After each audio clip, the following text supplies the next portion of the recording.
জনতা পাৰ্টিৰ কাৰ্যকৰ্তা বন্ধুসকলক আৰু চাবুৱা লাহল বিধানসভা সমষ্টিৰ সমূহ কাৰ্যকৰ্তাৰ লগতে ভোটদাতা ৰাইজ যিসকল আমাৰ ভাৰতীয় জনতা পাৰ্টিৰ শুভাকাংক্ষীসকললৈকে এটা ভাল খবৰ যে অহা ৮ এপ্ৰিল তাৰিখে অসমৰ জনপ্ৰিয় মুখ্যমন্ত্ৰী ডক্টৰ হিমন্ত বিশ্ব শৰ্মা ডাঙৰীয়াই আমাৰ চাবুৱা লাহল বিধানসভা সমষ্টিৰ আমাৰ চাবুৱা কলেজ ফিল্ডৰ ওচৰতে থকা দেওধাই য়ং ব্লু ক্লাবৰ যিখন ফিল্ড আছে প্ৰেক্ষাগৃহ আছে তালৈকে তেখেত আহিব আৰু আমাৰ নিৰ্বাচনী সভাত অংশগ্ৰহণ কৰিব।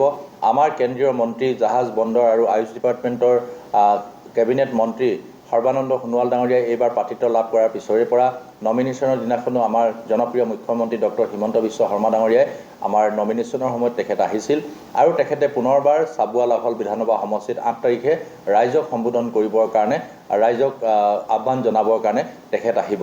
সেয়েহে মই প্ৰতিগৰাকী দলৰ কাৰ্যকৰ্তা বন্ধুসকলক আৰু আমাৰ শুভাকাংক্ষীসকলক ৮ তাৰিখে দিনৰ ২ বজাত চাবুৱা দেওধাই য়ং ব্লু ফিল্ডৰ যি প্ৰেক্ষাগৃহতে সেই সভাখন অনুষ্ঠিত হ'ব।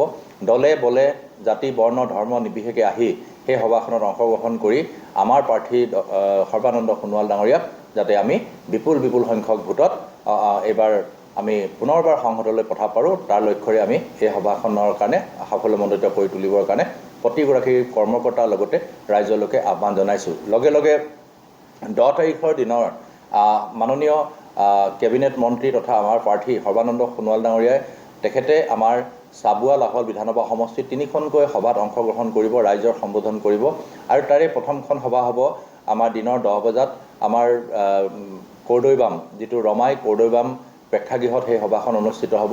সেয়েহে আমি 5-6খন পঞ্চায়ত মিলাই তাতে আমি সভাখন আয়োজন কৰিম। লগে তেখেত আহিব আমাৰ চাবুৱা তৃণয়নজ্যোতি সংঘ পুলুঙা তৃণয়নজ্যোতি সংঘলৈকে আহিব।